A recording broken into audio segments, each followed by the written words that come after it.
हिंदू धर्म की परंपरा और विज्ञान की उन्नति दोनों ही हमारी सभ्यता के दो महत्वपूर्ण स्तंभ है।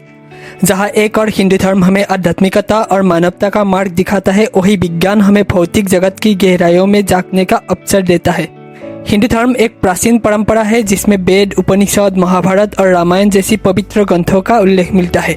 इन ग्रंथों में हिंदू धर्म से जुड़ी कुछ ऐसी बातें हैं जिसे विज्ञान भी 100% सही मानते हैं। आज के इस वीडियो में हम हिंदू धर्म के कुछ ऐसे फैक्ट्स के बारे में बात करेंगे जिसे सुनकर आप भी सोचने पर मजबूर हो जाएंगे। तो नमस्कार फ्रेंड, मेरा नाम है भास्कर और स्वागत है आप सभी का व्हाई एंड हाउ में। आप सभी को एक बात मालूम होगा, हिंदू धर्म के लोग कुछ खास पेड़ों को पवित्र मानते हैं और उनका पूजा करते हैं। इनमें से सबसे पहले नाम आता है पीपल का पेड़ और औदुंबर का पेड़ का। ये दोनों ही पेड़ 24 घंटे ऑक्सीजन जनरेट करते हैं और इसे हाथ से नहीं लगाया जा सकता। ये पेड़ पक्षियों के माध्यम से अपने आप उगते हैं जो उनके फल खाते हैं। औदुंबर का पेड़ एक हिंदू देवता गुरु दत्तात्रेय से जुड़ा हुआ है, इसलिए इसको काटना या अनादर करना पाप माना जाता है। ये दोनों ही पेड़ पर्यावरण संतुलन के लिए बेहद जरूरी है, इसलिए उन्हें हिंदू देव देवताओं के साथ जोड़ा गया है ताकि कोई उनको काट ना सके। एक शिवलिंग और न्यूक्लियर पावर प्लांट देखने में लगभग एक ही तरह का होता है। भगवान शिव की डंबोर का एक्सियल व्यू भी कुछ हद तक परमाणु रिएक्टर के एक कंटेनमेंट बिल्डिंग की तरह दिखता है। एक शिवलिंगा की बेस और न्यूक्लियर रिएक्टर के कंटेनमेंट बिल्डिंग के नीचे की भाग देखने में सिमिलर होता है, जिसको न्यूक्लियर रिएक्टर के प्रदूषित पानी को डिस्पोज करने के लिए यूज किया जाता है। न्यूक्लियर रिएक्टर को ठंडा करने के लिए पानी का उपयोग किया जाता है। उसी प्रकार शिवलिंग के ऊपर लटके हुए पात्र से जल टपकता है, साथ ही दर्शनार्थी इसके ऊपर पानी और दूध डालते हैं। ज्यादातर न्यूक्लियर रिएक्टर पानी के प्रचुर सोर्स के आसपास बनाया जाता है। उसी तरह ज्यादातर शिव मंदिर पानी के प्रचुर स्रोत के पास, जनरली नदियों के पास होते हैं। भगवान शिव को गॉड ऑफ डिस्ट्रॉयर नाम से जाना जाता है। ऐसे ही न्यूक्लियर रिएक्टर को भी विनाश के लिए यूज किया जा सकता है। ये साइंटिफिकली प्रूफ हो चुका है कि बेलपत्र का एक्सट्रैक्ट रेडिएशन से होने वाले बीमारियों का असर कम करता है और पीड़ितों के जीवन को बख्शता है। हिंदू शिवलिंग के ऊपर बेलपत्र चढ़ाते हैं क्योंकि बेलपत्र भगवान शिव को बेहद पसंदीदा है। अगर आपको जानना है शिव जी को बेलपत्र क्यों पसंद है तो आई बटन में दिए गए शॉर्ट्स को देख सकते हैं। आप सभी को पता होगा भगवान विष्णु के 10 अवतार होते हैं जिसे 10 अवतार कहा जाता है। उन अवतारों में से सबसे पहला अवतार है मत्स्य और डार्विन थ्योरी के हिसाब से भी सबसे पहले इस दुनिया में पानी में रहने वाले मछली जैसा जानवर ही पैदा हुआ था। अब अगर आपको जानना है भगवान विष्णु ने मत्स्य अवतार क्यों धारण किया था तो आई बटन में दिए गए वीडियो को देख सकते हैं। अब विष्णु का दूसरा अवतार है कुर्मा यानी कछुआ और डार्विन थ्योरी के हिसाब से भी मछली के बाद उस टाइप का एनिमल का जन्म हुआ था जो पानी और जमीन दोनों में रह सकते हैं, जैसे कि कछुआ। डार्विन थ्योरी के हिसाब से उसके बाद हार्बिवरस एनिमल यानी तृणभक्षी पानी का जन्म हुआ था। और इंटरेस्टिंगली भगवान विष्णु का तीसरा अवतार है बराह यानी बोर मतलब जंगली स्वर। भगवान विष्णु का चौथा अवतार नरसिम्हा एक लायन की तरह दिखता है और डार्विन थ्योरी के हिसाब से भी हार्बिवरस एनिमल के बाद 30 पर कार्निवरस एनिमल यानी मांसाहारी जानवर का ही जन्म हुआ था। डार्विन के इवोल्यूशन थ्योरी के हिसाब से कार्निवरस एनिमल के बाद जन्म हुआ था बौने लोगों का। और भगवान विष्णु का 5वां अवतार है वामना।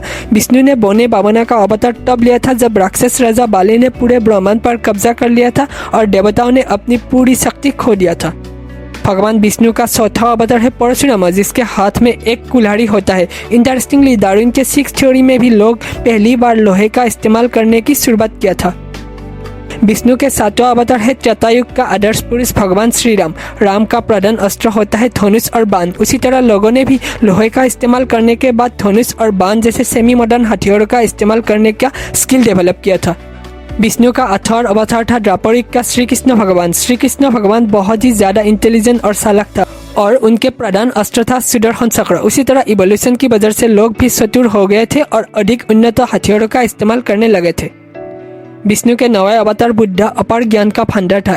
ऐसे ही लोग भी ज्ञानी हो रहे थे और आधुनिक युग की तरह बढ़ने लगे थे।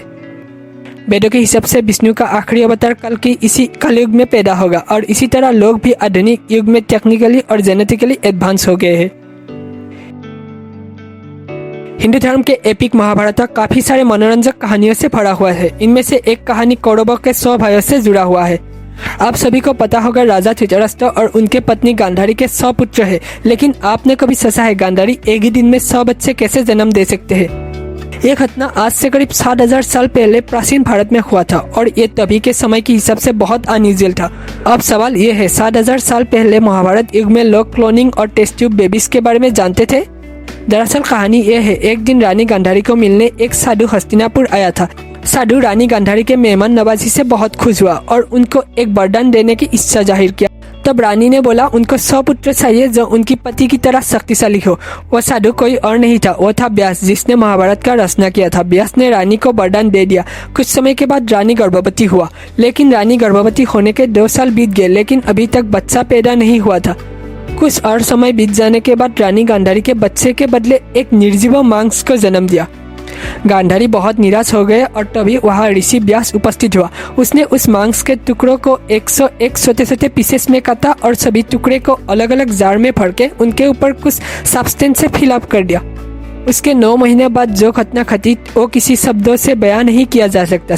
सबसे पहले जार से दुर्योधन का जन्म हुआ जो कौरवों में सबसे ज्यादा ताकतवर था। उसके बाद सभी जार एक साथ फूट के 100 बच्चे एक ही साथ जन्म हुआ। इसीलिए गांधारी के 100 बेटा है और एक बेटी जिसका नाम है दुशाला। डॉक्टर का मानना है एक औरत अपने जीवन में कभी भी 100 बच्चे जन्म नहीं दे सकते, वो भी सेम उम्र का।